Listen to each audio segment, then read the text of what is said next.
What's happening, television fans? It's Peter Von Panda here. I want to show you something that I just received, and it's from a friend of mine who actually worked on the show called Last Man Standing. I don't know if you know this show, but it's not just about what I have here, but I want to give you a story. So buckle up, settle in, because it's not the shortest one. As you know, I grew up in Detroit, and Tim Allen was a Detroit native, and he was there and kind of started his career as a comedian. And in fact, I remember one time as a kid going to an auto show, and he was actually doing a routine at the auto show. So he had some pretty humble beginnings, and even doing a routine at the auto show was probably quite an honor. And then he was also on the comedy circuit in a variety of places. I want to say even Chaplin's, I think, was one place that I saw that he was doing his routine. And then he even had a show which was advertised on TV, like a routine called Defending the Caveman, which was kind of the signature thing that he did. And I think in a lot of ways that comedy inspired Home Improvement. And I don't actually know, I think that may have actually was the genesis of the Home Improvement show. So that was pretty awesome. Home Improvement was obviously successful. He wore a lot of Detroit shirts, a lot of Detroit sweatshirts. Obviously was pretty proud of that in the show, and it was great, and I grew up watching that and all the guys. Still a little miffed at Jonathan Taylor Thomas for not making this series finale of that, but whatever, water under the bridge. So Tim Allen, after having done a number of other things, including one of my favorite movies, Galaxy Quest, ended up with a new show, and I think it was on ABC, if I'm right, called Last Man Standing. And I'll be honest, I was a late comer to the show. I didn't even know he had a new show. And a friend of mine at work had mentioned it and was like, "Oh, you probably like it because he's like a prepper, dude. He's like crazy conservative or something." And I was like, "Okay, why would that be interesting to me?" Just got to remind myself to go check the outdoor generator to make sure that that is all gassed up. Now, the thing is, I kind of discovered it late. Probably was in the last season when I started watching it, and it was great. It's funny. It is exactly a lift, a borrow of Home Improvement. Instead of him being Tim the Toolman Taylor, he is Outdoor Man, and instead of three boys, he has three girls, and a hardworking, industrious wife. And in fact, one of the best episodes ever was when they had, oh my gosh, why can't I think of her name? Patricia something, the who played the wife on the show, and they did kind of a whole Home Improvement kind of nostalgia episode. And so that was pretty cool to have all of those like small Home Improvement details feathered in the show. Now, I also will say that Jonathan Taylor Thomas is on the show a couple times. He's actually been kind of a repeat guest, which was pretty awesome. I know I'm kind of just talking about what's not in front of me here, but you're going to have to suffer through it. And so, obviously, he's had a good relationship and come back around with him. The show's been great. Molly Ephraim is great. Nancy Travis looks amazing. I remember seeing her in So I Married an Axe Murderer, I'm pretty sure. And, she was super cute back then. And what was that other show where Vanished, I think it was called.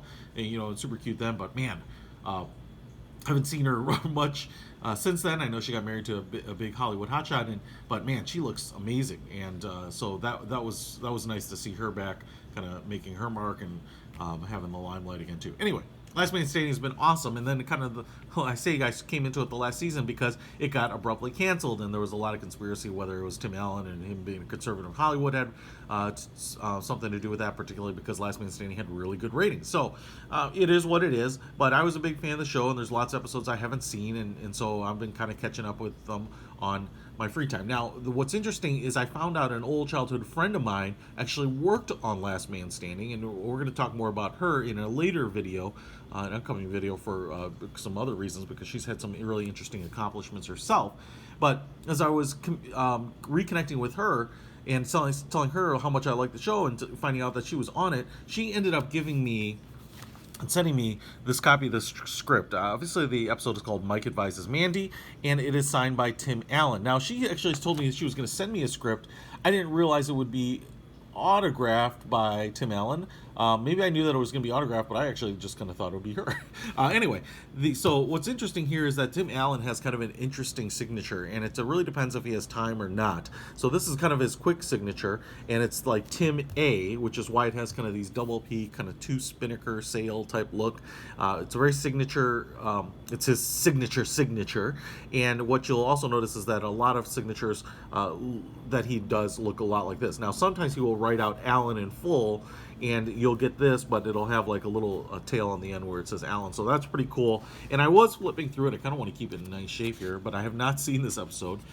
Mike advises Mandy, as far as I can tell, and I think that's Molly Ephraim. And so just really cool, and a lot of people in the show that I really enjoy. Now, the great news about this is that there has been some rumors that Last Man Standing is going to come back, possibly on Fox, which would be really awesome. It hasn't been off the air that long. It is a little frustrating to me when a show like Last Man Standing, I get it, it's had good ratings, it's been on for a number of years, can find a revival, but something like Firefly cannot. So I'm not sure exactly what's wrong with the world, but take a look inside your heart and figure out where you need to kind of give more, to be more charitable, to embrace the universe and bring back Firefly. I don't give a rip that it's 20 years later or whatever. We need to bring it back. I don't care if it's Firefly in the nursing home. There are stories to be told in the verse. All right, there are stories to be told in the verse. So anyway, listen. So Last Man Standing, I hope it comes back, man. What a cool show. It would be great if it were on Fox. It is a family friendly show. It's got a super talented cast. And I guess to wrap it up here, to circle back, being a Tim Allen fan, growing up in the neighborhood where Tim Allen was, he kind of lived in Birmingham, and I lived across the train tracks in Southfield. Listen. He's been kind of like one of those guys that's represented Detroit in a lot of ways. We don't have a lot of people coming out of Detroit. Dave Coulier, Kid Rock, Eminem. I mean, there are peeps that Madonna even. I think she was from Farmington Hills or something.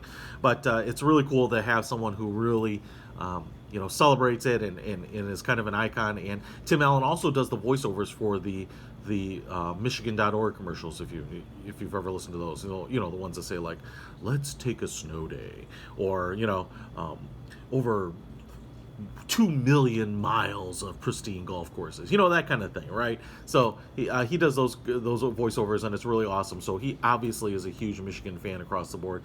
So it's really awesome that years later, I get his autograph. I get a piece of memorabilia from his show. It took a long time, but I am super stoked to have this, and man, it's pretty cool. So I'm not sure exactly what I'll do with this yet, aside from actually read through it and memorize every line. But it's going to go in my office somewhere. So I'm pretty excited about it. I'm super excited to have something from Tim Allen. I really am appreciative of my friend who just kind of blew my mind by making this available and offering it to me. So not a big Hollywood guy, but this is really cool. I really support that. So check it out. If you haven't seen Last Man Standing, definitely worth checking out some old episodes. Hopefully it'll be back on the air soon. Peter von Panda, out.